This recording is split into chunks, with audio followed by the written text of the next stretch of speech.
France Maghreb 2. Au programme de ce grand forum jusque 18h, émission spéciale Algérie. 5 semaines après cette forte mobilisation, nous allons tenter de faire le point sur la situation qui touche le pays, l'Algérie. Avec cette question du jour, d'abord, après des semaines de protestations dans tout le pays, une intervention de l'armée est-elle la seule issue pour mettre un terme au mandat de Bouteflika?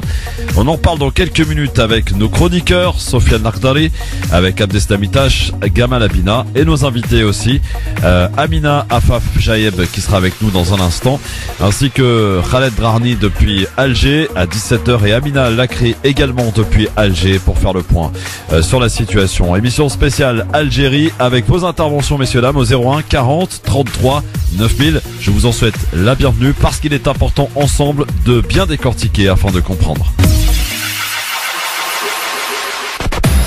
Le LGF, le grand forum, merci d'être avec nous en direct. Nous sommes, retenez bien cette date pour cette émission que nous avions prévue depuis hier soir, une émission spéciale Algérie. Peut-être un jour historique aujourd'hui, justement à propos de l'Algérie, avec cette déclaration de l'état-major Gued Salah qui est tombé il y a un peu plus d'une heure maintenant, qui a surpris beaucoup de monde et qui met maintenant, j'allais dire, dans un état différent de ce que nous avions prévu avant de commencer cette émission. Alors avec nous aujourd'hui, je vous présente nos intervenants. Monsieur Gamal Abina, bonjour. Bonjour. Monsieur Abdeslam Itache, bonjour. Bonjour Christophe. Bienvenue mon cher Abdeslam. Merci de ton accueil. Et puis nous sommes avec une invitée qui est avec nous et qui nous fait le plaisir d'être parmi nous aujourd'hui. Madame Amina Afaf Jaïeb, bonjour. Bonjour, merci de m'inviter. Et quelle première pour France Maghreb 2, c'est ce que je vous disais tout à l'heure Amina. Jour historique puisque effectivement nous avons eu cette déclaration qui est tombée il y a quelques minutes de Gued Salah, le chef de l'état-major algérien. Casque sur les oreilles ma chère Amina pour essayer de... Bon, on va l'écouter. Puis vous allez essayer de nous la traduire si vous voulez bien. Hein? Voilà, on met le casque. Voilà, très bien. Vous m'entendez? Tout va bien? Super. Alors on y va, c'est parti. Et vous allez essayer donc, pour ceux qui ne comprennent pas l'arabe, comme beaucoup, voilà, comme moi par exemple, nous traduire un petit peu ce que le chef de l'état-major nous a déclaré il y a quelques minutes maintenant. C'est parti.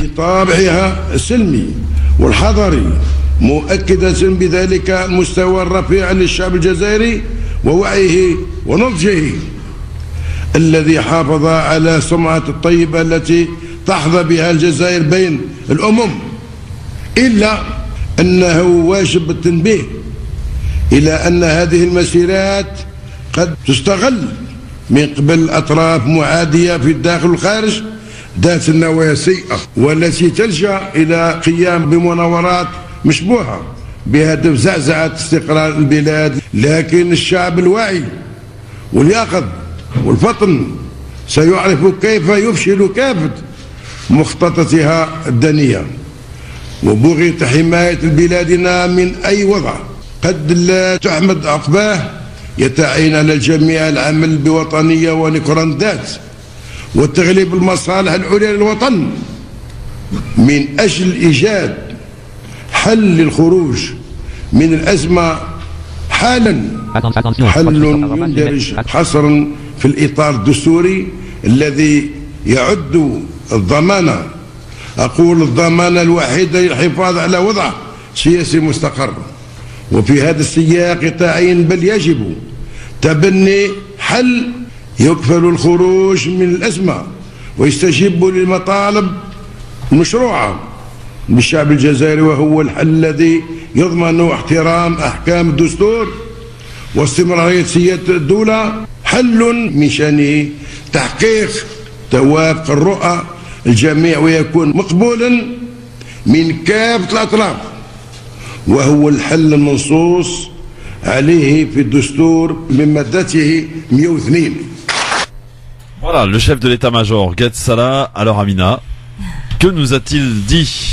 Il a dit 3 choses. La première, qui est très différente de ses premières interventions qui avaient causé pas mal de polémiques, où il avait critiqué le mouvement populaire. Là, il en fait l'éloge. Il dit que ce mouvement a été pacifique, qu'il a honoré l'Algérie. Il dit une deuxième chose, que la situation dans laquelle l'Algérie se trouve peut être récupérée par des intérêts étrangers et que cela plonge l'Algérie dans une situation d'incertitude sécuritaire notamment. Et cela prépare bien son troisième point qui est celui du rôle de l'armée dans la protection de l'Algérie, dans sa mission de garante de la Constitution et de l'ordre, et c'est comme ça qu'il annonce finalement une proposition de sortie de crise en l'application de l'article 102 de la Constitution qui prévoit la destitution du président. Cette annonce n'est pas en soi une annonce officielle, c'est un discours qu'il est en train de donner pendant son déplacement à Ouargla, qui est une région militaire stratégique pour l'Algérie. On va tenter évidemment d'observer tout cela, d'en parler bien entendu. En tout cas, c'est quand même une nouvelle très importante aujourd'hui. J'allais dire que cette annonce a été attendue depuis très longtemps. Celle de la vacance du pouvoir, celle de l'application de l'article 102 de la Constitution algérienne. Gamal Abida, que nous dit ce fameux article 102 de la Constitution? En substance, ça déclare simplement que le président qui ne peut plus exercer son pouvoir, je ne vais pas le donner en détail, mais en gros, s'il n'a plus les capacités d'exercer le pouvoir pour des raisons de santé, il doit être démis de ses fonctions, tout simplement. Et après, comment ça se passe? Après, normalement, c'est le président du Parlement, du Sénat, c'est le Sénat, du Conseil constitutionnel qui prend le relais et qui va certainement organiser des élections dans les 90 jours qui suivent. 90 jours. C'est ça. Alors il y a aussi un moment où il faut qu'on voie si le président est en capacité ou pas, c'est ça, hein, si j'ai bien compris. Ils vont se réunir pour décider effectivement de l'empêchement de Abdelaziz Bouteflika à devenir à continuer, j'allais dire, son rôle de président. Et une fois que cela sera constaté, donc il y a une transition qui se met en marche et il y a un délai donc de 90 jours pour organiser des élections présidentielles. Qui est en charge de l'organisation de cette fameuse élection présidentielle? Voilà, c'est le grand mystère. Si on respecte la Constitution. Ça va être toujours le Conseil constitutionnel. C'est le Conseil normalement qui fait ça, absolument. D'accord. Mais là, vu qu'il y a l'intervention de l'armée, on peut se poser des questions. Il y aura un conseil transitoire. Une transitoire, à mon avis. Voilà. Un conseil transitoire, très bien. Alors on va en parler avec vous évidemment, 01 40 33 9000. Est-ce que cette nouvelle, parce que je vois qu'elle est accueillie de diverses manières, donc par les Algériens. On a d'un côté Gamal qui est ravi, qui ressent des frissons, on peut le comprendre. Et puis de l'autre côté, Amina qui est très prudente vis-à-vis de cette annonce qui a été faite aujourd'hui. Et il y a de quoi. Abdeslam, tu te situes où toi? Entre les deux? Je l'ai dit, c'est un grand moment de l'histoire.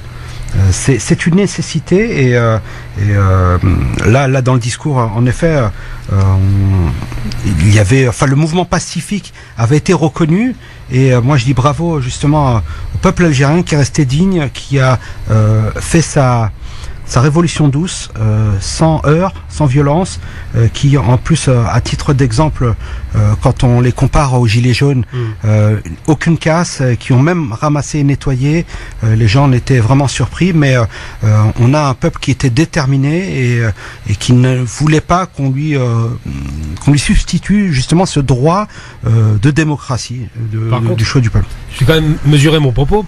C'est quand même la troisième fois que l'armée intervient par rapport à une crise en Algérie. Il y a eu 65, le coup d'état de Boumedienne. Ouais. Ensuite, il y a eu 92 avec le Haut Conseil d'État. Et aujourd'hui, il y a évidemment Gaïd Salah qui, rappelons-le quand même, est le poulain de Bouteflika. Donc, faut rester quand même mesuré. C'est wait and see, comme diraient les Anglais. Ouais, il y a eu 88 aussi. Comment? Il y a eu 88. Non, 88, c'est pas l'intervention de l'armée. Non, non, ils ont juste réprimé. Enfin, les chars étaient sortis quand même. Oui, mais c'est pas l'intervention de l'armée au niveau politique. Au niveau politique, c'est vraiment 92, le coup d'État. Donc, faut rester mesuré. Amina Afaf Chayeb, donc la prudence, on l'a bien compris. Mais si on devait revenir un petit peu en arrière sur les manifestations de ces Algériens qui se sont sentis chaque semaine, j'allais dire même chaque jour, hein, aujourd'hui il y avait les étudiants, enfin chaque jour il y a un corps qui s'exprime, et le vendredi j'ai envie de dire c'est toute la population avec des records qui ont été battus. On parle de 20 millions d'Algériens qui sont sortis dans les rues, ce qui représente quasiment un Algérien sur deux. La mobilisation très importante aussi pour les Algériens résidant à l'étranger, à l'image de la France et de la place de la République qui était bondée, vous avez pu le constater tous les dimanches depuis maintenant quelques semaines.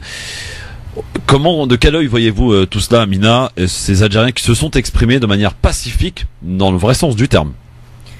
Moi, je pense que c'est une page historique qui s'écrit dans l'histoire de l'Algérie. Les citoyens ont finalement reconquis leur citoyenneté, leur droit constitutionnel à l'expression.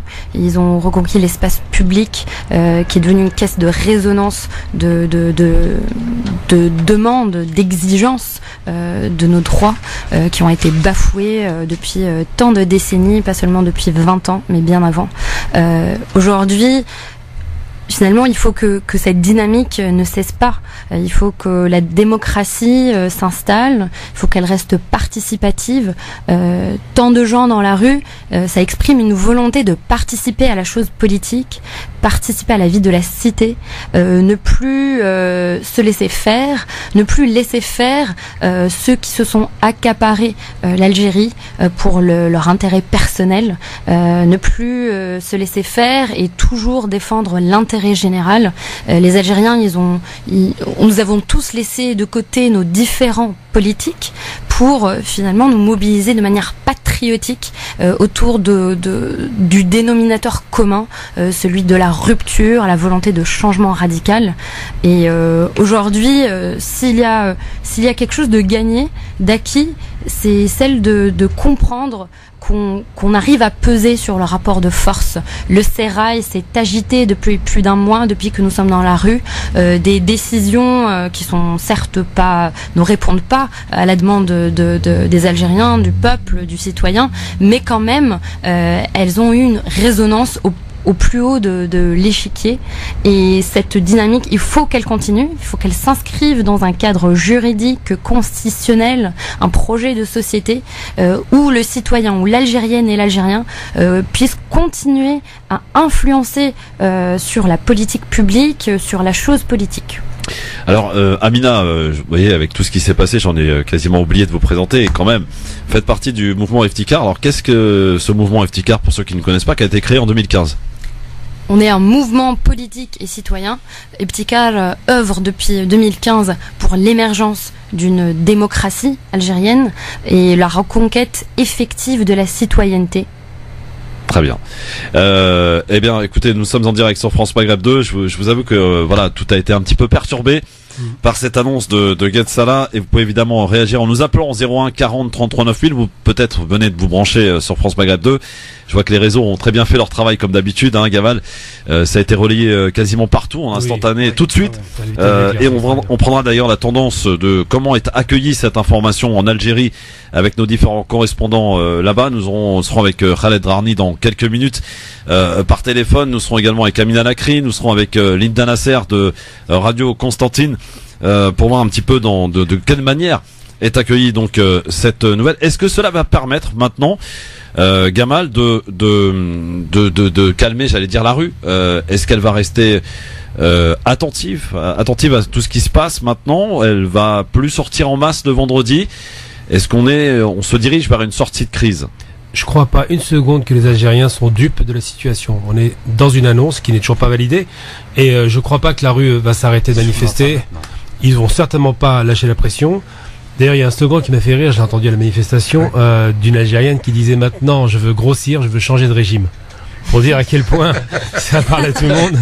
Ils sont très intelligents, et c'est le marqueur et le dénominateur commun de tous les Algériens d'Algérie, c'est qu'ils sont très conscients, très cultivés, contrairement à l'idée reçue. C'est pas des apathiques, et effectivement, ils maintiendront la pression jusqu'à ce que le calendrier électoral soit installé, que l'opposition émerge. Abdeslam Itache, il faut quand même remarquer et signaler que cette je sais pas si on peut appeler ça une révolution, en tout cas cette colère du peuple, cet appel à un dégagement du système complet. Au départ, on rappelle quand même, c'était non au 5e mandat, puis après, petit à petit, dans les manifestations, c'était le départ immédiat de tout le système en place. Est-ce qu'on peut dire aujourd'hui que l'Algérie, c'est pas encore tout à fait terminé, a réussi quand même, le peuple algérien a réussi à reprendre la main? Alors, tu dis une colère, mais alors si c'est une colère saine. Et à titre d'exemple, j'avais fait la comparaison. Mais si tu permets, Christophe, moi je voudrais juste lire 2 articles de la Constitution algérienne. L'article 88, lorsque le président de la République, pour cause de maladies graves et durables, se trouve dans l'impossibilité totale d'exercer ses fonctions, le Conseil constitutionnel se réunit de plein droit. Et après avoir vérifié la réalité de cet empêchement par tous les moyens appropriés, propose à l'unanimité du Parlement l'état d'empêchement. Et le 2e article, enfin, toujours sur le même article, le président du Conseil de la Nation assume la charge du chef de l'État pour une durée maximale de 60 jours. Sur l'article 90, le gouvernement, en fonction, au moment de l'empêchement, du décès ou de la démission du président de la République, ne peut être démis ou remanié jusqu'à l'entrée en fonction du nouveau président de la République. Donc on garde les mêmes jusqu'à l'élection du nouveau président de la République. Très bien, merci pour cette précision. Alors vous avez évidemment maintenant vous avez la possibilité de nous appeler un petit peu pour voir comment vous ressentez cette information, cette annonce du général Gued Salah, donc qui s'est exprimé tout à l'heure, qui a fait cette annonce. Nous sommes avec Mahlouf qui nous appelle de Choisy-le-Roi. Bonjour. Allô, bonjour, je vous écoute souvent sur la route, votre radio. Oui. Moi, je suis d'origine kabyle, je suis d'Algérie. Je savais pas que ça existait d'origine kabyle, mais bon, allez-y, Mahlouf. Voilà, vous diabolisez souvent le MAC sur cette radio, c'est pas sympa. Le MAC est un mouvement démocratique qui a le droit d'exister en Algérie. Quelle que soit l'opinion des uns et des autres, le MAC n'a jamais tué personne. C'est un parti d'opposition. Son président, il a été en prison 16 fois pendant la présence de Boumediene et toute la dictature militaire qui a régné en Algérie. Revenons maintenant à ce qui vient de se passer. J'espère que le peuple algérien va continuer dans sa lutte pour libérer le peuple, pour libérer notre pays de cette dictature atroce qui torture, qui a fait tant de mal à notre pays, que tous les Algériens ils sont partis. Maintenant, pour moi, ce qui va se passer, j'espère que le peuple ne relâchera pas. Pourquoi? Parce que s'ils nous mettent Ben Salah, ça règle pas le problème. Ben Salah est un homme du système. Et puis si on regarde la constitution algérienne, il peut pas être validé pour ce poste parce qu'il est d'origine marocaine et qu'il a pris la nationalité algérienne en 1965. Donc il sera anticonstitutionnel comme Bouteflika. Est-ce que vous m'entendez bien? Oui, on vous entend bien, on vous écoute même. Voilà, compte maintenant ce que je souhaite sincèrement pour l'Algérie, c'est que l'Algérie, on met à la tête de l'Algérie ce qu'on appelle des magistrats qui se sont battus pour les droits de l'homme. On mettra avec eux des hommes intègres pour organiser la transition. Dans cette transition, on va organiser une constituante. Dans cette constituante, le peuple choisira la voie qui l'arrangera au mieux pour que le pays puisse suivre comme les autres, pour que ça devienne une réelle république. Parce que ça n'a jamais été une république. Voilà. Très bien. Alors, première république. Mahlouf, si vous permettez, Gamal souhaite vous répondre. Alors, moi, quand je me présente, je ne dis pas je suis d'origine djigélienne, je suis d'origine algérienne de la région de Djigel. L'Algérie, monsieur, est une invention de la France. Oh, bon, Mahlouf, pourquoi vous venez nous gâcher la fête, là, Mahlouf? On va juste répondre simplement. Si le MAC n'est pas un mouvement dangereux, il faut se rappeler de ce qu'a dit Ferhat Menni, qui a appelé les Algériens à prendre les armes. Je suis désolé, le MAC est un mouvement dangereux, divisionniste, et nous ne l'acceptons pas, et l'Algérie ne l'accepte pas. Je suis désolé pour vous, monsieur. Mais voilà. Christophe, si tu permets juste une remarque. Dans un premier temps, ce monsieur dit que l'Algérie n'est pas une république, mais en même temps, il s'appuie sur la Constitution. Donc, oui, il y a quand même comme un petit problème. Et je n'ai aucune sympathie à l'égard de monsieur Menni, qui demande aux Algériens de jeter le drapeau à la poubelle. Qui brûle, oui, absolument. Il demande de jeter le drapeau et après il s'est excusé, mais bon, il l'a quand même fait. Amina, tu les as vus, hein, ces gens du MAC approcher les manifestations à République, comme nous d'ailleurs. Ils ont été chassés d'ailleurs, pour la plupart.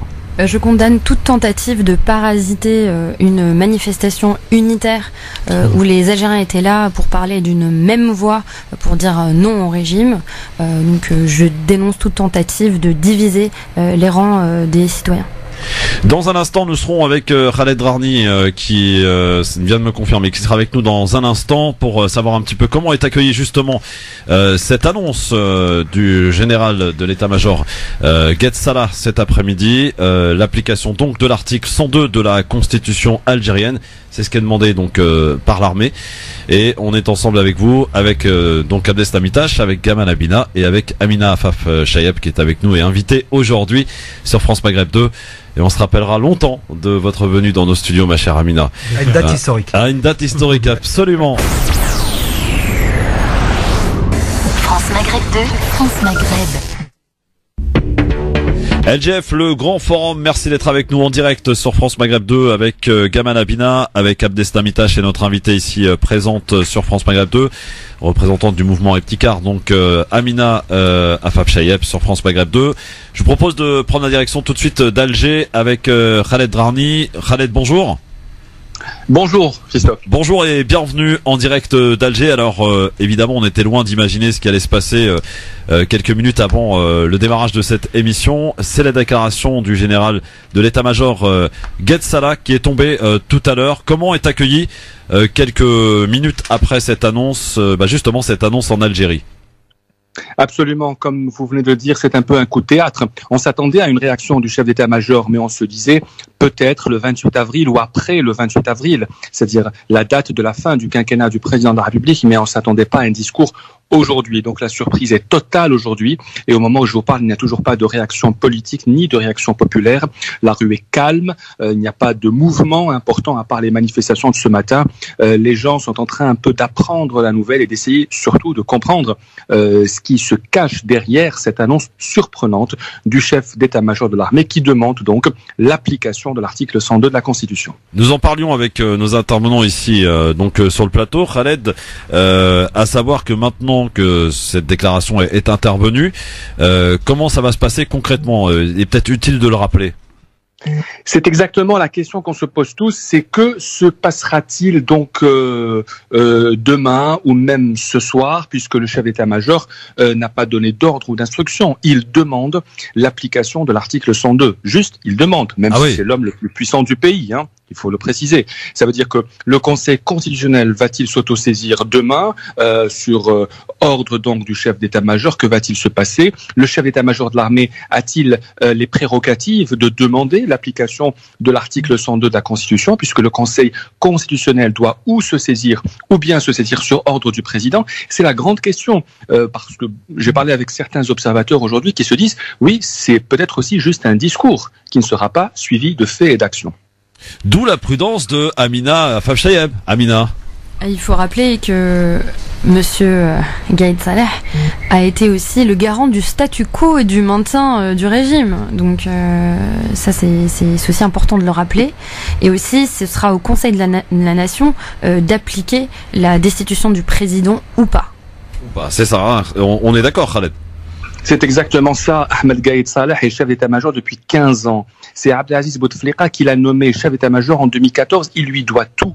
Et c'est parce qu'il lui doit tout qu'il l'a toujours soutenu depuis le premier jour. Il ne faut pas oublier que Ahmed Gued Salah est le plus grand soutien du 5e mandat, même lorsqu'il y avait des doutes dans le clan présidentiel. Et il y en avait même en 2014 pour le 4e mandat. Il y avait des doutes. Le président était malade. Son entourage disait peut-être pas lui. Ahmed Gued Salah disait non, c'est lui. Et c'est lui aussi qui en 2019 disait il y aura un 5e mandat, même après la première manifestation du 22 février. Mais il a eu un discours qui a évolué avec le temps, qui a évolué depuis le 22 février. Et aujourd'hui, c'est le coup de théâtre. C'est carrément, on passe du soutien au lâchage. Justement, alors au vu de tous ces paramètres que tu viens de développer, Khaled, comment on peut imaginer la suite? Est-ce que la rue va se calmer? Est-ce que les manifestations vont cesser? En rappelant quand même qu'il s'agit, et c'est très important, on est dans un état quand même de surprise, mais il s'agit que d'une demande, que d'une annonce pour l'instant, pas suivi des faits. Donc et il est très important de le rappeler. Est-ce que cette annonce suffira à calmer la rue, Khaled Drarni? C'est la grande question, parce que le vendredi sera certainement le thermomètre de cet annoncement. Je pense que vendredi, il y aura des manifestations. Je pense que les gens vont sortir dans la rue, parce que je vous rappelle que la revendication principale, c'est la fin du système. Le fait que le chef de l'armée intervienne aujourd'hui prouve que le système est toujours là, et que le système est encore là pour très longtemps, même si l'armée jouit d'une certaine popularité et que depuis le début du mouvement populaire, il n'y a pas eu, disons, de discours ou de slogans contre l'armée et contre son chef.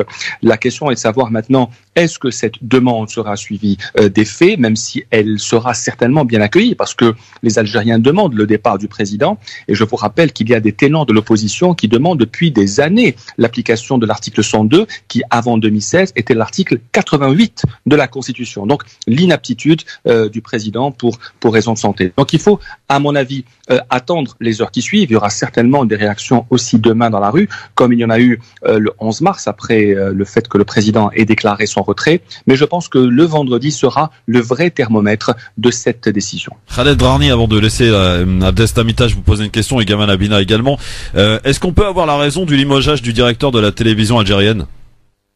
Oui, c'était une grande surprise aussi hier, le remplacement de Tawfiq Khaladi par Lotfi Shriyat. Moi, je connais bien les deux personnes. C'était une décision très surprenante parce que Lotfi Shriyat est un homme du système. C'est l'ancien directeur de Canal Algérie. Lotfi Shriyat a dirigé en 2014 la chaîne de télévision de la campagne présidentielle et il était sur le point de diriger aussi en 2019 la chaîne de télévision de la campagne du président Abdelaziz Bouteflika. C'est un homme pur du système, c'est un homme qui fait ce qu'on lui dit. Et je pense que sa nomination est un signe de non-ouverture. C'est-à-dire qu'on nomme encore quelqu'un de chez nous. Ce n'est pas un bon signe et ça n'a pas été bien accueilli par les fonctionnaires et les journalistes de la télé qui se rebellent de manière extrêmement courageuse depuis des semaines pour un service public indépendant. Question de Abdeslamitash. Bonjour Khaled, Abdeslamitash. Une question concernant Gaïd Salah et concernant son lâchage. Je vais vous poser une question très ouverte. Il s'agit d'un lâchage du président ou un lâchage du clan ? C'est une bonne question parce que, comme je l'ai dit, on a souvent considéré Gaïd Salah comme faisant partie du clan présidentiel. C'est une erreur. On sait très bien que ces dernières années, les relations ne sont pas très bonnes entre Saïd Bouteflika et Gaïd Salah. Les relations se sont détériorées. Le frère du président cherche depuis au moins 4-5 ans à remplacer Gaïd Salah au poste de chef d'état-major. Il lorgnait même sur le chef de la 2e région militaire qu'il voulait mettre à la place de Gaïd Salah. Mais Gaïd Salah, très rusé, a pris les devants et a un peu saboté cette opération. Donc on sait que les relations entre les deux hommes qui sont, il faut le dire, les deux qui dirigent l'Algérie depuis des années, ne sont pas très bonnes. Aujourd'hui, il est clair que même si le chef d'état-major était fidèle, et il faut le dire, au président Bouteflika, il n'avait pas de bonnes relations avec son frère, mais aujourd'hui, effectivement, il vient de lâcher le clan. Khaled Drarni en direct d'Alger sur France Maghreb 2, Gamal Abina. Oui, moi j'ai une question. Là, on voit un jeu de chaises musicales qui est absolument insupportable. Ça fait 15 ans que ça dure. Hein. Salah à droite, Yahya à gauche, celle-là qui revient. Bref, c'est toujours la même technique un peu lamentable avec des gens vieillissants. L'armée, c'est rassurant, semble-t-il, fait et cause pour le peuple. La question que je me pose, c'est est-ce que finalement, c'est pas l'armée qui va placer quelqu'un sur un coup de force, et surtout, est-ce qu'il y a vraiment une opposition sérieuse à ce système? On a été coupé visiblement, comme c'est de tradition avec l'Algérie. On va tenter de rejoindre Khaled Drarni en direct avec nous sur France Maghreb 2, bien entendu. Alors donc vous l'avez compris, donc c'est donc beaucoup de on attend, quoi. On n'est pas encore dans cette dans cette libération, j'ai envie de dire. C'est ce qu'on peut ressortir dans ce qu'on écoute, Khaled, Amina. C'est un peu d'ailleurs ce que tu nous disais tout à l'heure, à savoir prudence, parce qu'il ne s'agit pour l'instant et pour l'heure que d'une annonce. Très important de le rappeler. Et on reste prudent, on attend de voir comment ça va s'organiser, comment ça va se passer et comment va être accueillie, bien sûr, cette annonce par la population algérienne.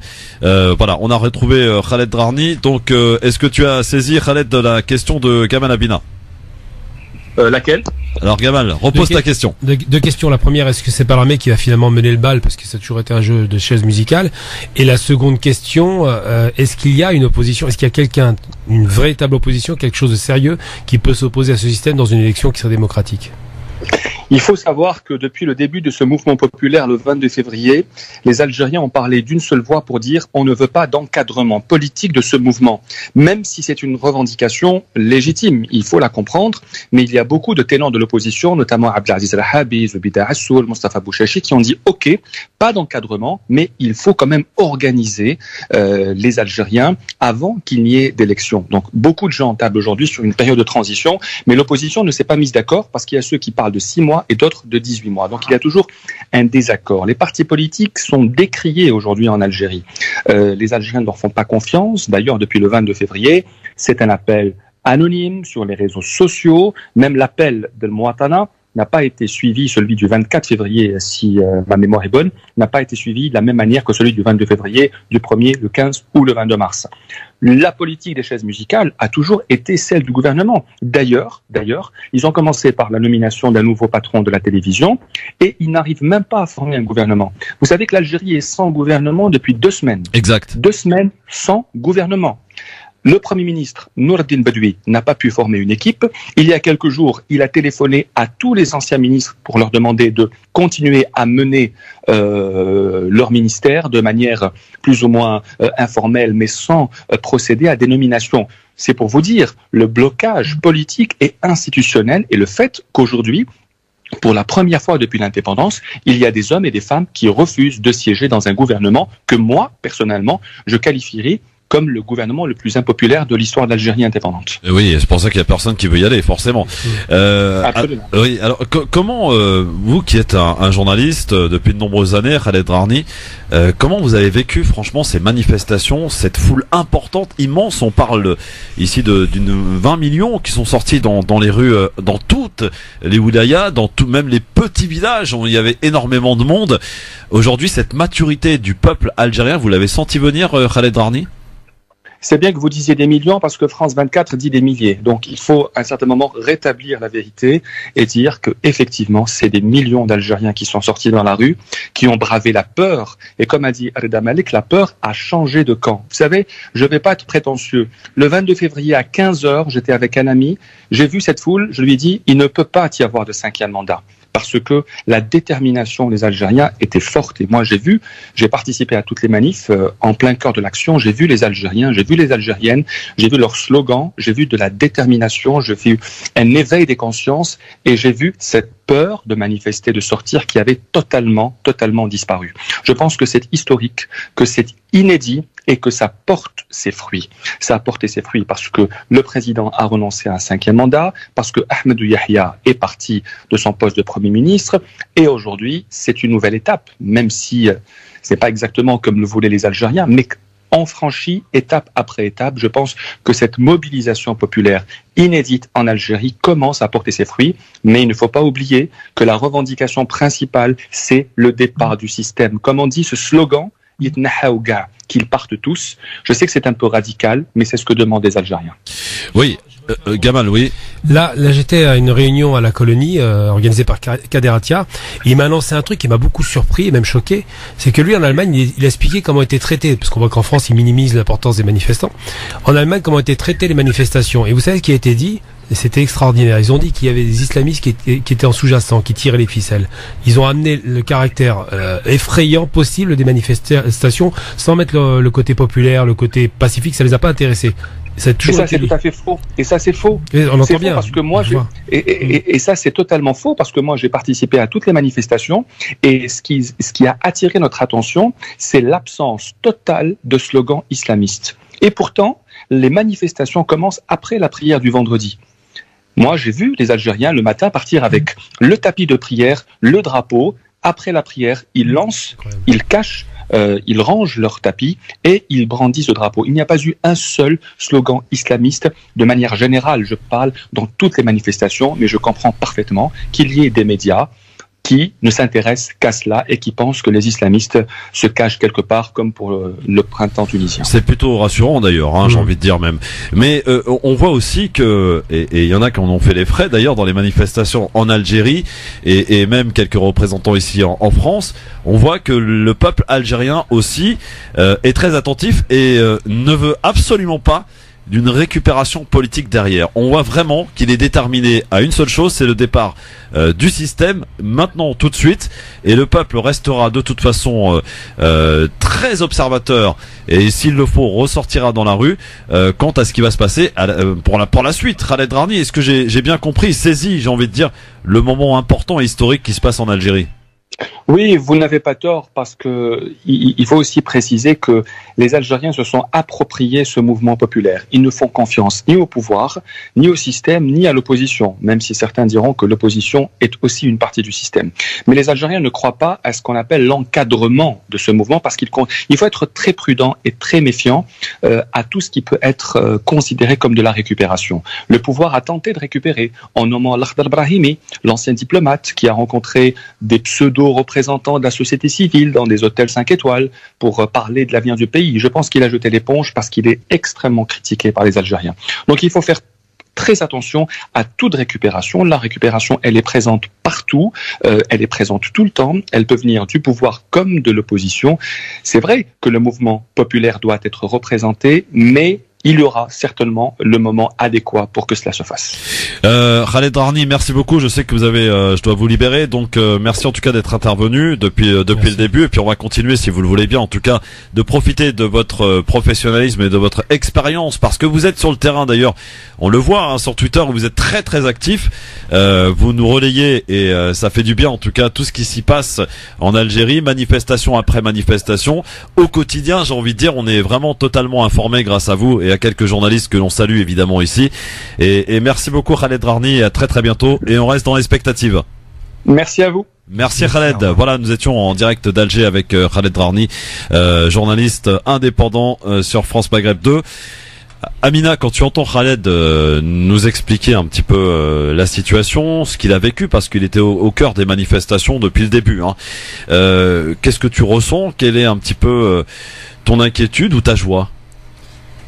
Ma joie, c'est ces citoyens qui s'expriment, qui renouent avec la citoyenneté, qui ont compris le pouvoir de se mobiliser de manière massive et pacifique, de manière quasi irréprochable, pour qu'il soit irréprimable aussi, face à un régime qui, rappelons-le, est connu pour sa violence, pour sa répression envers les manifestants, que ce soit dans les années 80, en 88, en 2001, en 2011, en 2014, à chaque fois qu'il y a eu des manifestations dans la rue, il y a eu répression, violence, détention. Oui. Donc il faut le rappeler ça.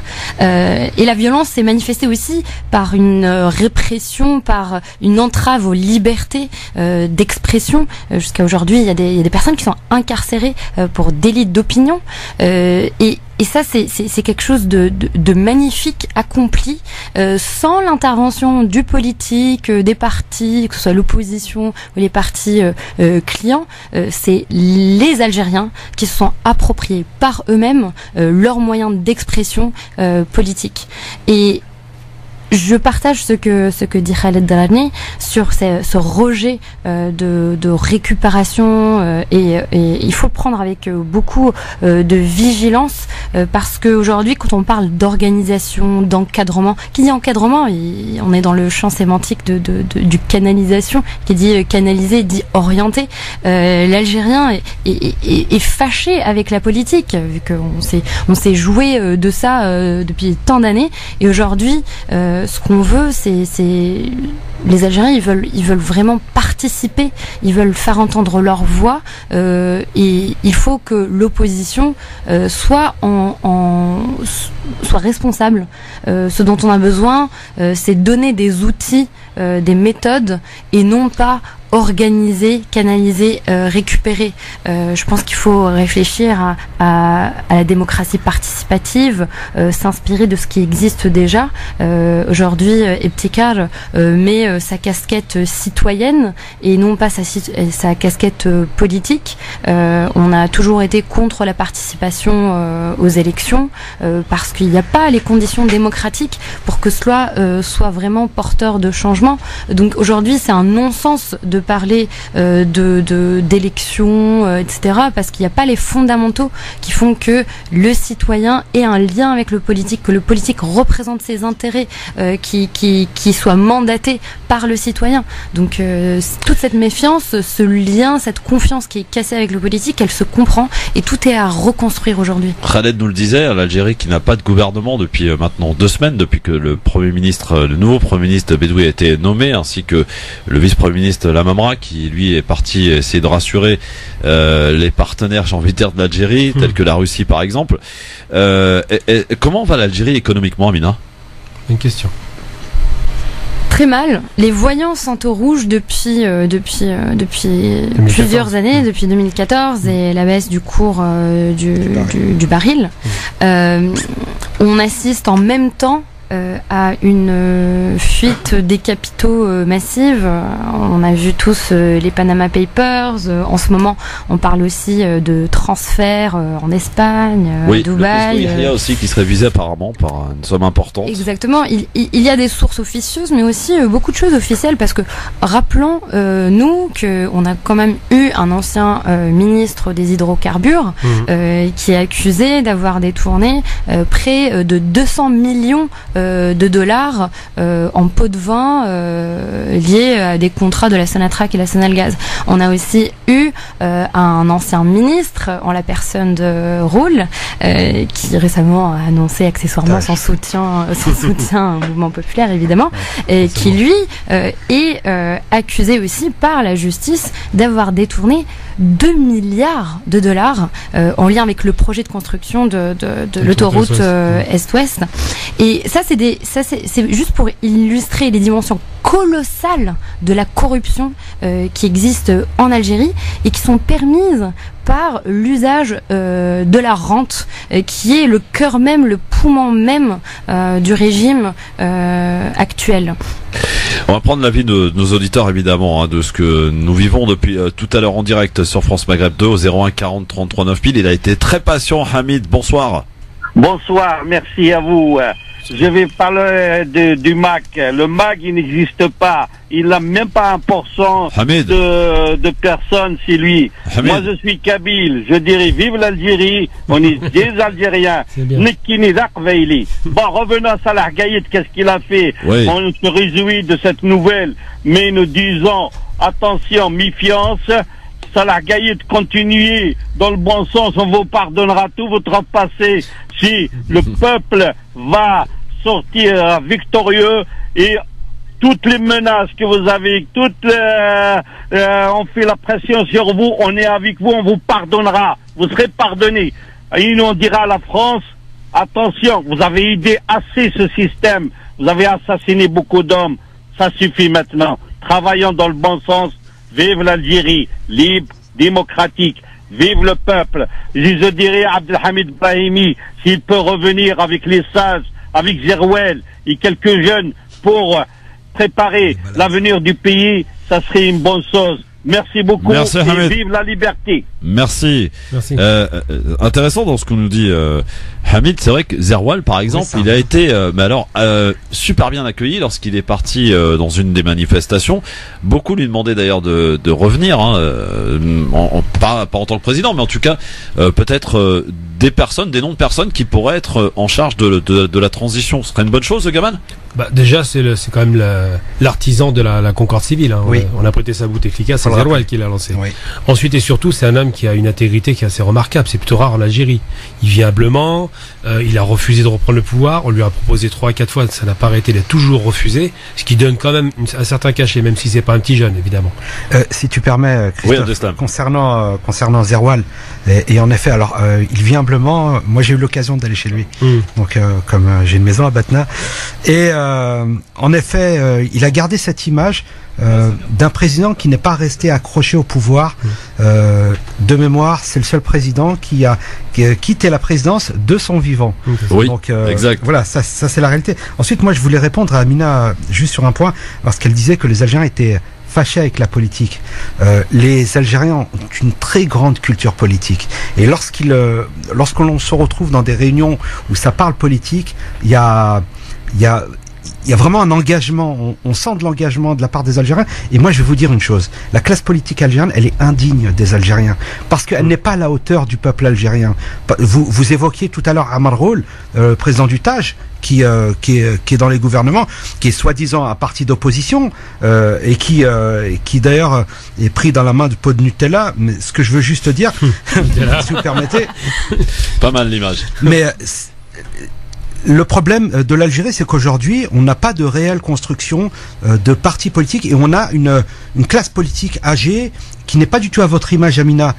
Vous êtes jeune, vous avez envie de vous engager, et c'est la chance qu'il faut donner aujourd'hui à l'Algérie, de lui permettre d'avoir des gens qui sont tout autant engagés que le peuple algérien, mais avec de nouveaux profils, des gens qui sont investis et qui vont dans la volonté de faire pour leur pays. Je te ramène, Gamal, à l'expression de Kennedy lorsqu'une maman avait demandé qu'est-ce que mon pays peut faire pour moi, et il a répondu non, posez-vous la question de vous, ce que vous pouvez faire pour votre pays. Amina, peut-être une réponse, Abdeslam, alors? Bien sûr.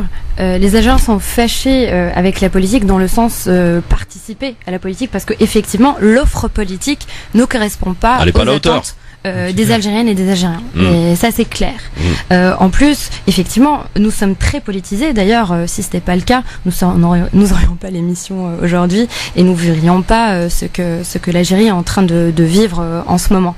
L'enjeu aujourd'hui, ce qui est demandé, c'est cette rupture pour aussi remettre faire table rase et remettre la confiance dans la politique. Aujourd'hui, et l'histoire algérienne, l'histoire de la politique algérienne le justifie très bien. On a fait en sorte que la politique rime avec magouille, pouvoir, hors cadre juridique et constitutionnel. Et surtout incompétence. Et on achète sa place sur les listes. Et voilà, et la classe politique a brillé non seulement par son illégitimité et sa corruption, mais c'est aussi par son inefficacité, effectivement. Il faut remettre de l'intelligence dans la politique, il faut remettre de la légitimité et il faut remettre de la confiance. Et comment on y arrive? Déjà en remettant les bonnes institutions, les bonnes fondations, et on revient à cette transition démocratique avec une parité, et dans laquelle il faut absolument que les citoyens soient acteurs et non observateurs. Finissons-en avec ces logiques descendantes, avec l'armée qui se mêle encore de la politique, qui aujourd'hui on est en train de se poser la question, est-ce qu'ils vont mettre quelqu'un qui leur convient? Est-ce que monsieur Ben Salah est vraiment qu'est-ce qu'il va faire? Est-ce que ça va être dans l'intérêt des Algériens? Et c'est pour ça que moi je pense que la mobilisation va continuer, parce qu'aujourd'hui, s'il faut négocier maintenant avec l'armée, on va négocier, et on a trouvé notre moyen d'expression légitime et pacifique. Manji est avec nous depuis Marseille. Bonsoir Manji. Bonsoir tout le monde. Bonsoir. Voilà, moi je suis plutôt pessimiste par rapport à ce qui se passe, parce que pour moi c'est un nouveau coup d'État. Tout simplement, l'armée vient de donner, du moins pas toute l'armée, mais le chef d'état-major vient de donner 90 jours, du moins plutôt 4 mois au pouvoir, parce que la vacance de pouvoir, on aurait pu le constater le 28 avril, tout simplement. Il fallait pas donner, il fallait soit activer cet article-là il y a très longtemps. Allô? Oui, on t'écoute, Manji, oui. Pardon, excusez-moi, parce que je pense que ça a été coupé. Soit activer cet article, il y avait très longtemps la possibilité d'activer cet article-là, activer maintenant. Pour moi, ils reprennent la main, en fait, le pouvoir reprend la main. On est obligé de revenir dans un jeu institutionnel qui est effectivement malsain. Par contre, l'autre proposition, on a travaillé avec des amis sur Marseille. Cette proposition, elle reste toujours, c'est-à-dire construire une vie des citoyens pour chaque fois qu'il y a des élections, on construit une brigade de surveillance des élections, parce que tout simplement, il faut qu'on mette la main dans le grenage de la transition démocratique et de l'alternance. Tout simplement, moi je suis inquiet par rapport à ce qui s'est passé. Je vais revenir sur le cas Zaroual. Moi je suis un peu pessimiste, parce que Zaroual, il aurait pu quand même, avant de partir, nous parler de ceux qui ont capoté la plateforme de Rome. Les accords de c'est des idiots.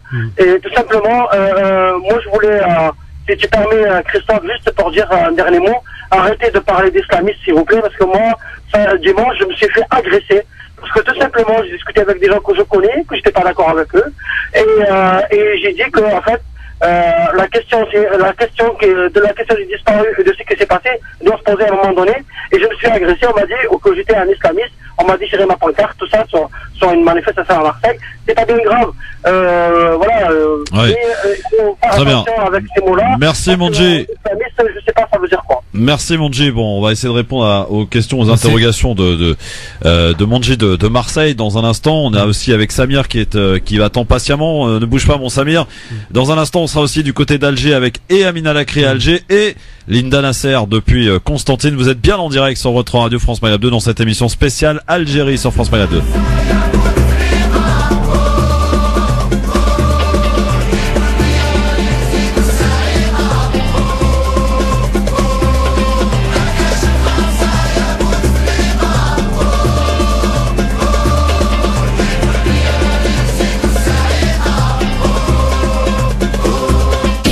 Bienvenue dans le Grand Forum, dans cette émission spéciale Algérie sur France Maghreb 2 avec Gamal Abina ici présent, Monsieur Abdeslam Itache et Madame Amina Afaf Chayeb qui est avec nous sur France Maghreb 2 du mouvement Iftikar pour évoquer évidemment ce qui se passe en Algérie et cette déclaration du chef de l'état-major, Monsieur Gued Salah. Nous sommes avec un autre chroniqueur, ma chère Amina, qui a hâte de te rencontrer, j'en suis sûr, Sofiane Lakdari. Bonsoir Sofiane.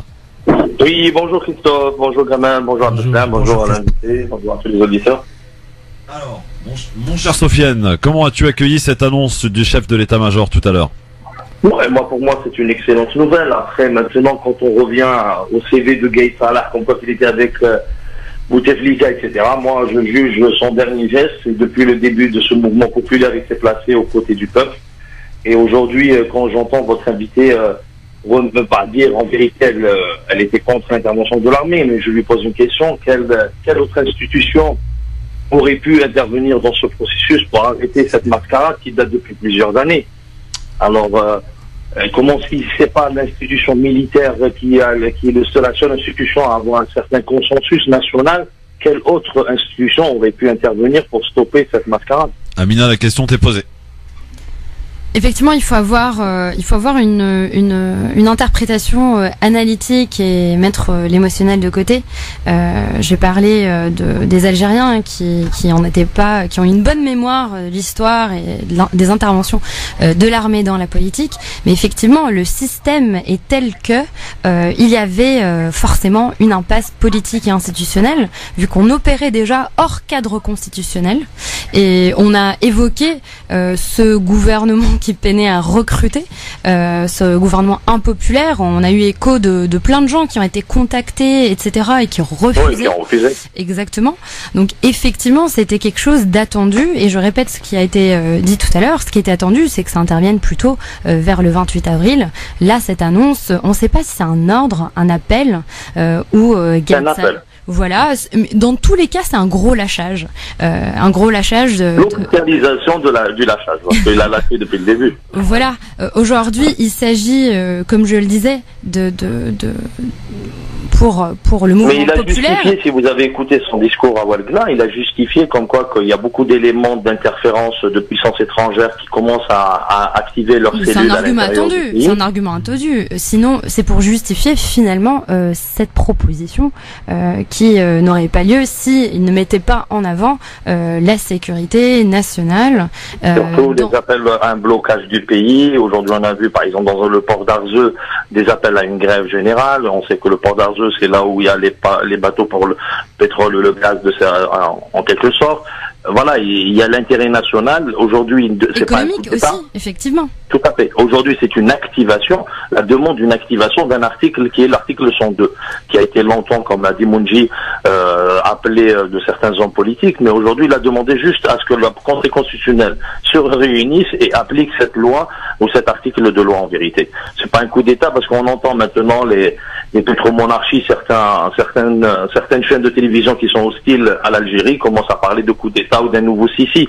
Il s'est pas placé comme. C'est pas un coup d'État. C'est pas un coup d'État, on est d'accord.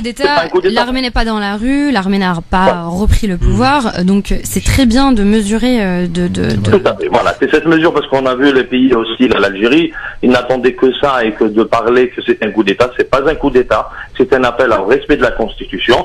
Et il appelle le Conseil constitutionnel, dont le présidé par Taïb Blaise, c'est l'ami de Bouteflika, un des protégés, à se réunir et à invalider en vérité ce poste de président qui est vacant aujourd'hui. C'est juste ça. Après la transition, c'est un consensus national, etc. On ne peut que se féliciter de cette décision, moi à titre personnel. Après, si vous ne vouliez pas l'intervention de l'armée, comment vous auriez pu voir les événements se dérouler? Si on arrive jusqu'au 28 avril, rien ne nous prédit des choses qui allaient se passer dans le pays. Voilà. Après. Bah écoutez, si je peux répondre, c'est bien sûr, monsieur, je rappelle que aussi monsieur Gaïd Salah, c'est lui aussi qui a défendu la candidature de monsieur Bouteflika et un 5e mandat, que le poste est vacant depuis 2013 aussi. Donc c'est aussi parce que monsieur Gaïd Salah et le régime n'a plus d'autre choix, n'a plus d'autre issue. Donc moi, ceux que je félicite, c'est pas monsieur Gaïd Salah, ceux que je félicite, c'est les 20 millions, c'est les 20 millions qui sont sortis dans la rue pour faire en sorte qu'il y ait une sortie de crise, qu'il y ait une rupture, et j'ose même dire que là ce n'est que le début. On va voir déjà ce que cette annonce, cet appel va donner.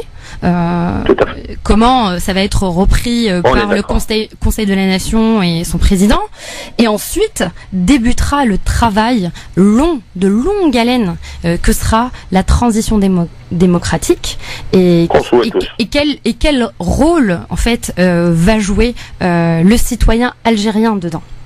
Et comme vous avez dit, les 20 millions n'y étaient pas en 2013, ils sont en 2019, et dès le premier jour, l'armée s'est positionnée côté du peuple. L'armée, en tant qu'institution, Gaïd Salah n'est que le porte-parole d'une institution qui s'appelle l'institution militaire. Bien sûr, nuançant les enfants du peuple. L'armée ne se résume pas à Gaïd Salah, et à son âge, je pense que ses jours sont comptés, surtout. Et on disait de lui qu'il était un petit peu mis un peu à l'écart, Gaïd Salah. Enfin, il était un petit peu, comment dirais-je, isolé un peu, non, au sein de l'armée?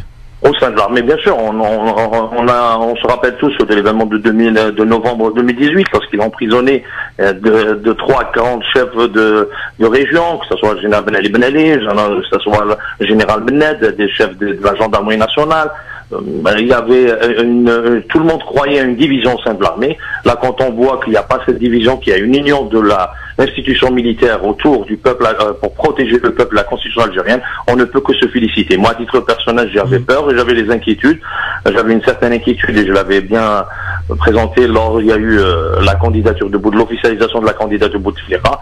C'était de penser à ce que Gaïd Salah continue à protéger le clan Bouteflika, chose qui ne s'est pas déroulée, et tant mieux. Merci Sofiane Lakhdari, en tout cas, d'avoir mis votre pied dans le plat à votre manière, mon cher Sofiane. On est en direct maintenant, non pas d'Alger, mais de Constantine. Tiens, une région que tu connais bien, mon cher Abdeslam. Hein? Oui, c'est. Ben oui, c'est un peu chez toi. Un peu beaucoup. Un peu beaucoup, avec Linda Nasser, qui est journaliste au sein de la radio constantinoise. Bonsoir Linda.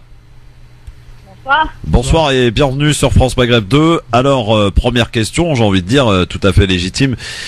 Comment vous avez-vous accueilli à titre personnel cette annonce du chef de l'état-major Gaïd Salah qui fait cet appel donc à application de l'article 102 de la Constitution algérienne et quel est le ressenti un petit peu de tous ceux et toutes celles avec qui vous avez pu vous entretenir depuis? Eh bien, vous savez, aujourd'hui le discours prononcé par le vice-ministre de la Défense me rappelle un petit peu la lettre du 11 mars qui a été attribuée au président de la République où il annonçait son renoncement au 5e mandat, mais qu'en fait il allait prolonger le 4e. Donc aujourd'hui l'application de l'article 102, l'appel de Gaïd Salah pour l'application de l'article 102 est juste considéré par beaucoup une espèce de manière de contourner la volonté populaire, car l'application de l'article 102 a été revendiquée déjà en 2014. Mais aujourd'hui, l'armée, en effet, change de discours ou de fusil d'épaule, si l'on peut dire ça, et qu'en apparence, l'application de l'article 102 implique aujourd'hui que le gouvernement ne peut pas être démis pendant la période d'application des dispositions du dit article, c'est-à-dire que le Premier ministre Bedoui organisera la présidentielle en s'appuyant sur la même administration, les mêmes institutions, dont le Conseil constitutionnel et donc le même appareil judiciaire. C'est-à-dire qu'on revient à l'idée qu'aujourd'hui l'armée veut sacrifier Bouteflika mais veut quand même maintenir le système en place. Et ce qui est refusé aujourd'hui par la rue algérienne et particulièrement la rue constantinoise. Voilà. Gamal, tu partages cet avis ou pas? Je pense qu'il faut absolument une période de transition qui soit maîtrisée. Et il faut se rappeler quand même une chose essentielle, c'est que l'armée doit être... Ça ressemble à une ruse, ce que nous dit Amina. Oui, c'est le sentiment personnel, mais Linda, pardon. L'armée est garante de la sécurité du pays malgré tout. J'aurais été inquiet si l'armée s'était opposée, c'est pas le cas aujourd'hui. Il faut laisser un petit peu de temps pour que ça se mette en place. Ce qui est toujours inquiétant en Algérie, c'est que tout à l'heure, il y a un intervenant qui a dit il faut des brigades pour les élections, donc vocabulaire militaire. On a toujours des découpages militaires en Algérie, on parle toujours de généraux, on parle toujours d'armée, on parle toujours que de ça. Et le problème, c'est que la société civile n'a toujours pas voix à la parole. Aïe, dommage. Ça a été coupé avec Constantine. On va tâcher de reprendre la connexion dans un instant. On est avec Samir aussi qui nous écoute, qui a été patient, je crois. Salut Samir. Samir, il est où? Il est parti, Samir. Bon, soyez patient. Je sais qu'il y a beaucoup de monde. Le standard de la radio est pris d'assaut. On va aller joindre aussi du côté d'Alger Amina Lakri. Mais on a l'impression, en écoutant Linda Nasser, Amina, que ils sont plus dupes là. Attention, on peut pas les tromper. C'est-à-dire qu'aujourd'hui, ils sont dans la méfiance permanente, pardon. Bah, ils ont tout à fait raison. L'heure est cruciale. Les pions bougent. On n'en est pas aussi à la première annonce, à la première manœuvre, j'ai envie de dire. On nous a quand même essayé de nous vendre un 5e mandat avec une année seulement de Bouteflika. On nous a essayé de nous convaincre aussi d'élections à retardement. Voilà, donc la méfiance, elle est tout à fait justifiée, et je dirais même qu'aujourd'hui la rue, le peuple, le citoyen sont en train de jouer le rôle d'un contre-pouvoir qui est garant d'une transition démocratique et qui est garant de la suite des événements. Donc là aujourd'hui, il faut garder cette prudence, gardant la tête froide, observant de ce qui va se passer, mais ne soyons pas dupes, et nous ne sommes pas dupes. En tout cas, je ne sais pas si c'est comme ça à Constantine, Abdeslam, mais visiblement, on est prudent quand même. Oui, on est prudent, mais on est prudent sur toute l'Algérie. Mais je constate quand même qu'il y a certains acquis. Dans un premier temps, on avait quand même un président candidat pour un 5e mandat qui nous annonce qu'il n'est plus candidat. Et aujourd'hui, on est sur une situation d'empêchement d'exercice en qualité de président, donc les choses avancent. Ensuite, si on conjugue à ça un peuple déterminé à ne pas se laisser prendre justement une nouvelle république, j'ai envie de dire, après une nouvelle constitution, ça restera à voir, et c'est pas à moi de le décider, ça sera à l'ensemble des Algériens. Mais aujourd'hui, bien sûr, on a un peuple qui est déterminé et qui et ça, je pense que Gaïd Salah en a pleinement pris conscience. Et il sait très bien que s'il va à l'encontre du peuple, il est lui-même perdu. Donc il joue son va-tout, et il espère justement pouvoir continuer à assurer sa présence au sein des prochaines de la prochaine présidence et des prochains gouvernements. Je suis pas sûr qu'il veuille assurer sa présence. 78 ans, je pense qu'il veut partir comme est parti Zeroual, mais avec la tête haute. C'est plutôt ça que je crois. Alors peut-être pas partir avec les plumes et le goudron, et partir comme un héros. Absolument. Amina Lakri est avec nous depuis Alger. Bonsoir Amina. Oui, bonsoir Christophe. Bonsoir Amina Lakri. Cette annonce, comment l'a-t-elle été accueillie? Vous êtes en direct d'Alger, ma chère Amina. On était avec Khaled Rani il y a quelques instants, avec Linda Nasser aussi depuis Constantine. Quel est un peu votre retour, ma chère Amina, depuis tout à l'heure? Alors moi, ce que je peux vous dire, c'est que moi j'ai écouté la journaliste de Constantine. Moi, je partage son avis, et en fait, les avis sont mitigés. Les réactions sont mitigées parce que, comme vous venez de dire aussi, les Algériens ne sont plus dupes. Hein. C'est-à-dire après moult tergiversations, tentatives de faire tout et son contraire, on voit clairement que,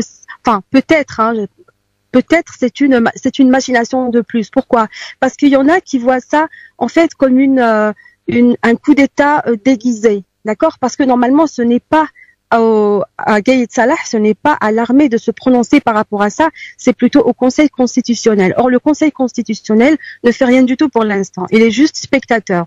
D'accord. Donc on voit là une ingérence de l'armée et pour que l'armée prenne les rênes. Après Bouteflika, ce n'est pas du tout une hypothèse à exclure. Alors, on parlait tout à l'heure, Amina, à savoir est-ce que c'est un coup d'État. On est tous d'accord que c'est pas un coup d'État, hein, on est d'accord. Enfin, ça ressemble pas. J'ai un coup d'État maquillé. Un coup d'État maquillé. Oui, non, mais d'accord. Alors, oui. Gamal, c'est un coup d'État maquillé? Bon, je peux pas dire ça parce qu'en vérité on n'a pas encore de la suite. Hein, je veux dire, il fait une annonce, c'est juste une annonce, c'est déclaratif. Ouais. Un coup d'État, on sait à quoi ça ressemble. Hein, c'est le Haut Conseil d'État. Hein, c'est autre chose. C'est beaucoup plus violent. Il y a l'armée dans la rue. Oui, mais elle te dit un coup d'État déguisé. Je crois pas que ce soit le cas. Franchement, sincèrement, je pense qu'ils ont peur. Ils sont vieux, ils sont fatigués. Je pense qu'ils voient bien qu'ils sont décriés. 20 millions de personnes quand même en face d'eux, c'est du jamais vu dans l'histoire de l'humanité. Et à mon avis, ceux qui sont le plus inquiets, c'est pas tellement les Algériens, c'est ceux qui sont à la frontière. C'est les pays limitrophes. C'est le Maroc. Ah, bah alors ça tombe bien que t'en parles. Tiens, Amina, Afab Chayeb, parce qu'il y a deux Amina, donc on va essayer de faire simple. Hein. Amina, est-ce que Amina l'Algéroise et Amina, on sait pas d'où elle est d'ailleurs, on lui a pas demandé. Voilà, bon, très bien. Et justement, est-ce que les pays voisins doivent trembler là, non? Je pense par exemple au Maroc. Je pense qu'ils observent avec beaucoup d'intérêt, peut-être des préoccupations, parce qu'ils ont leurs propres intérêts, ils ont envie de savoir ce que ça va déstabiliser la région, donc ils suivent avec certainement. Mais aujourd'hui, il n'y a pas de raison, il n'y a pas de déversement. On est dans une affaire familiale, comme le disent dans les manifestations. C'est pas tout ça. C'est que le modèle algérien, une population qui manifeste pacifiquement, est un modèle qui demande la démocratie. Voilà. Est-ce que ça peut s'exporter? Je veux dire, les révolutions arabes étaient violentes, celle-ci n'est pas violente. En fait, que ça se passe bien ou ça se passe mal, certains auront de quoi s'inquiéter. Comme tu viens de le dire, Gamal, si ça se passe bien, en fait, le Maroc va se dire, est-ce que on peut imaginer, est-ce que on va vouloir la démocratie?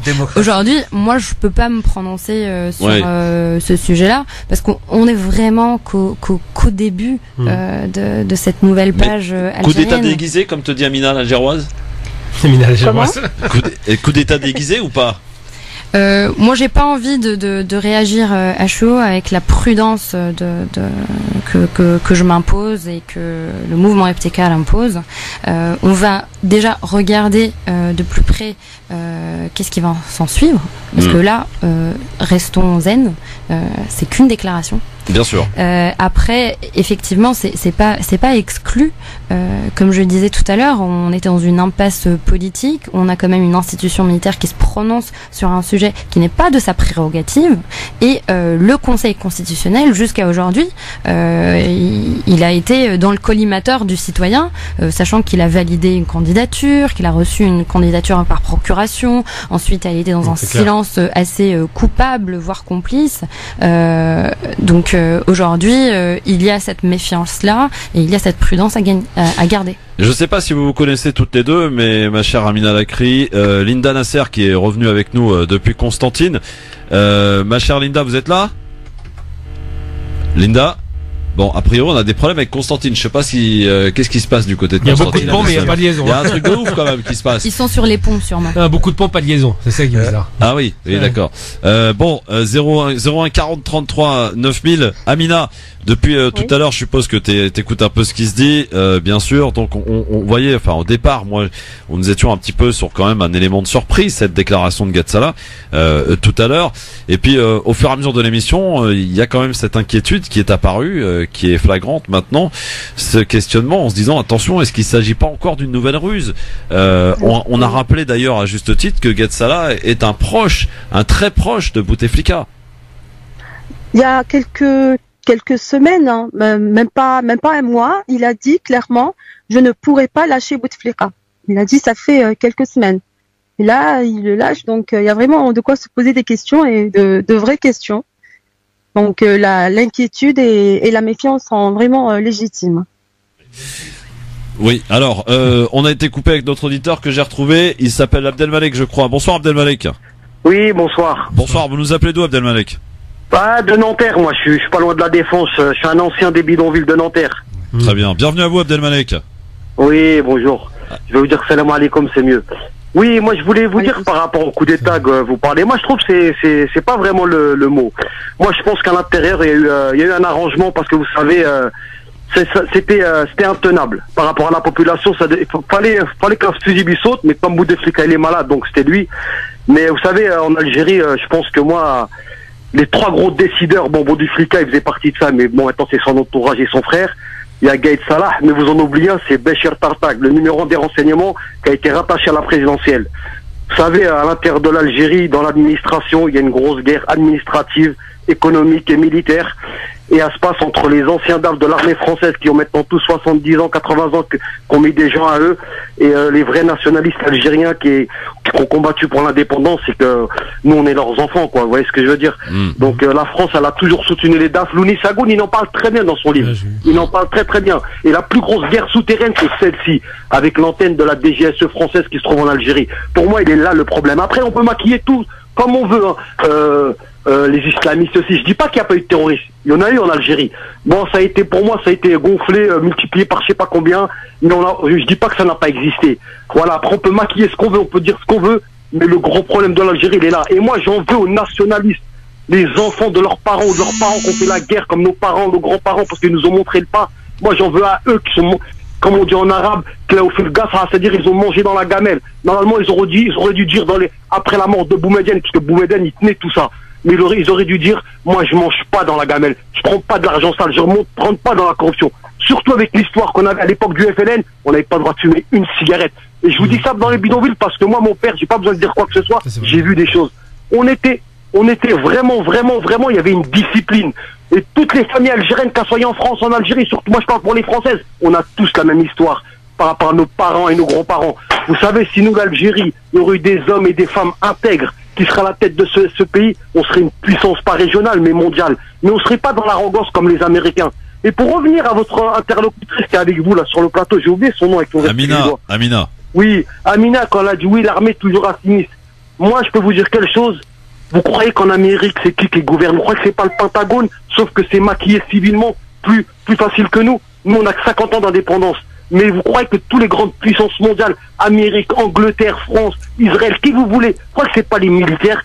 Tous ceux qui rentrent dans la politique, c'est tous des anciens conseillers militaires, tous des anciens colonels, tous des anciens commandants. Vous croyez qu'ils sont gouvernés comment ces pays? Donc faut pas dire que je vous dis pas ça par rapport à non. C'est juste que parce que toujours on dit oui les militaires ils s'incrustent. Mais c'est ça.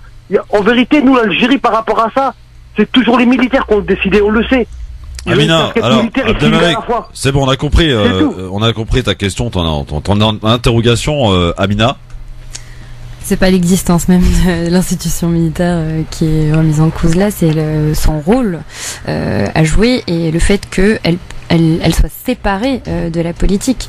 Aujourd'hui déjà en Algérie on a un gros problème, déjà celui de séparation des pouvoirs.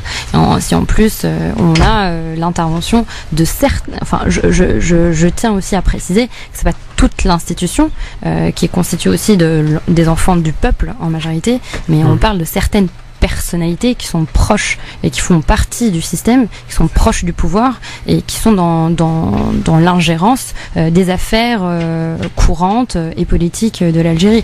Donc ça, c'est quelque chose de tout à fait dénonçable et c'est ce qui fait qu'aujourd'hui on n'est pas dans un système démocratique aussi. Oui.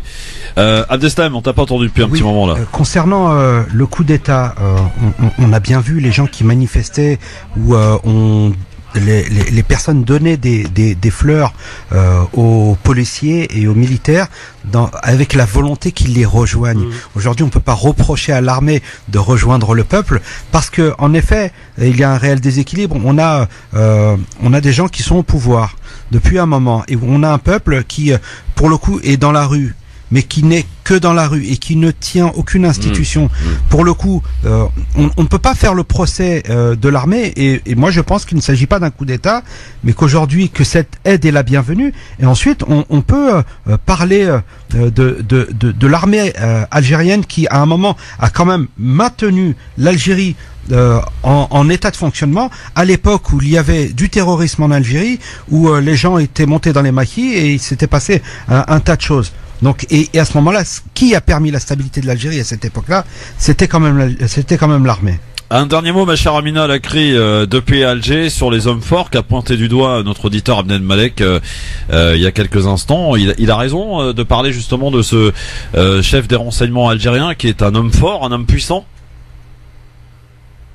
Bon, a priori, non, vraiment, je vous le dis clairement, des problèmes de liaison avec l'Algérie aujourd'hui. Je sais pas si c'est bon. Voilà, en tout cas, Amina Lakri ne nous entend plus. On a été coupé avec Constantine. Vous l'avez compris, entendu comme moi, avec également Khaled tout à l'heure. Bon, en tout cas, on va pas lâcher l'affaire, bien sûr. On continue avec vos interventions au 01 40 33 9000. Vos interventions nous intéressent, votre avis nous intéresse, comme d'habitude dans cette émission qui est la vôtre et qui s'appelle le Grand Forum. Et si vous voulez revoir d'ailleurs l'intervention du chef de l'état-major Gad Salah, elle est en ligne sur notre site www.francemaghreb2.fr. Spécial Algérie en direct sur France Maghreb 2 dans le Grand Forum avec Gamal Abina, avec Abdeslam Itache et avec Amina Afaf Chayeb qui est avec nous du mouvement Eptikar. Porte-parole d'ailleurs du mouvement, Amina? Je suis membre du comité stratégique. Ouais. Et je suis aussi responsable de la communication. Très bien, donc on peut dire que c'est porte-parole, quoi. Voilà, pour faire simple. Hein.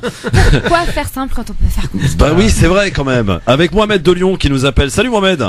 Bonsoir. Bonsoir Mohamed. Alors, est-ce que dans quel état es-tu Mohamed? Est-ce que t'es... J'ai écouté la nouvelle, je te promets, en rentrant à la maison. Ouais. Et je l'ai appris, d'habitude je suis à fond sur Twitter, mais là je l'ai appris chez toi. Je l'ai pris avec joie. C'est chez vous, hein, après, je suis un petit peu comme tout le monde, un peu méfiant. Mais en même temps, je vais dire quelque chose que Sofiane, il a très très très bien dit. Comme toujours. C'est au fait, c'est un on va pas se plaindre. C'est déjà un bon début, c'est étape après étape. On se doute bien que ça va pas changer du jour au lendemain, et certainement pas en quelques mois. Ceci, ça va prendre du temps. Maintenant que l'armée dise que voilà, elle soutient le peuple et qu'elle compte préparer tout ça, la suite en tout cas, c'est déjà bien. Je veux dire, si c'est pas l'armée qui le fait, qui d'autre va le faire? Parce que nous, on est que le peuple finalement, on n'a rien, on n'a pas d'armes. Jusqu'ici, tout le monde manifeste calmement. Face à ces gens, ce qu'on appelle le système mafieux, il n'y a rien d'autre que l'armée qui pourra les détrôner. En fait, si je comprends bien, c'est une deuxième bataille après le renoncement du 5e mandat qui a été gagné aujourd'hui, mais pas la guerre. Étape par étape, Christophe. Ouais. Étape par étape. Nous, les Algériens, tu sais quoi? Quand on est heureux, on est très heureux. Quand on est malheureux, on est très malheureux. Et quand on est pressé, on est très pressé. Voilà, ça c'est notre défaut. Merci Mohamed pour cette réaction du côté de Lyon. Alors un dernier petit mot chacun. Gamal, au vu de tout ce qui a été dit depuis tout à l'heure, on a parlé en long et en large de cette annonce. On va voir ce que ça va donner. On est maintenant dans l'expectative pour savoir quels seront les faits qui vont faire suite à cette annonce, à cet appel donc du chef de l'état-major Gad Salah, que vous pouvez retrouver d'ailleurs sur notre site www.francemaghreb2.fr si vous l'avez pas encore vu et lire tout ce qui va avec. Gamal? J'attends vraiment la réaction du Conseil constitutionnel. J'espère qu'ils vont valider cet appel. Et si cet appel est validé, ça donnera naissance immédiatement à un nouvel espoir d'élection dans 3 mois. Abdeslam, dernier mot. Une chose est sûre, c'est que avant la manifestation de vendredi, les choses vont bouger. On en saura beaucoup plus, c'est évident. Et le Conseil constitutionnel, je ne le vois pas faire autrement. Il y a un rapport de force réel de la part du peuple. Ils ne peuvent éluder ça. Amina, un dernier mot donc sur tout ce qui a été dit depuis tout à l'heure dans cette émission. Khaled Drani vient de tweeter: l'article 102 de la Constitution s'applique-t-il aussi à Saïd Bouteflika? Et je pense que cette question, c'est celle qui anime les citoyens, c'est-à-dire que quid en fait du tout le système, parce que ce n'est pas de monsieur Bouteflika qu'il s'agit, mais bien du régime en entier. Le patronat, ces oligarches qui sont en train de transférer leurs capitaux à l'étranger, les amis, le cercle familial et proche autour de Bouteflika, c'est ça la plus grosse inquiétude aujourd'hui, et ce qu'a annoncé Gad Salah ne répond pas à cette inquiétude profonde, à ce slogan qui est scandé depuis le début dans la rue, c'est rupture totale, fin du régime.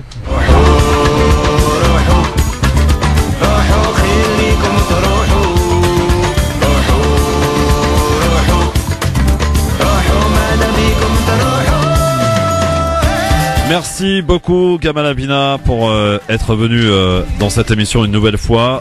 Merci. À très bientôt mon cher Abdeslam Itache. Merci. Et un grand merci à Amina Afaf Chayeb d'être venue, donc du mouvement Eptikar. À très vite, mon petit doigt me dit qu'on va vite se revoir. J'espère bien. J'espère. Oui, il ne me trompe jamais celui-là, vous inquiétez pas. À bientôt, Mina, merci beaucoup. France Maghreb 2. France Maghreb 2. Pour ensoleiller et accompagner vos journées et vos nuits.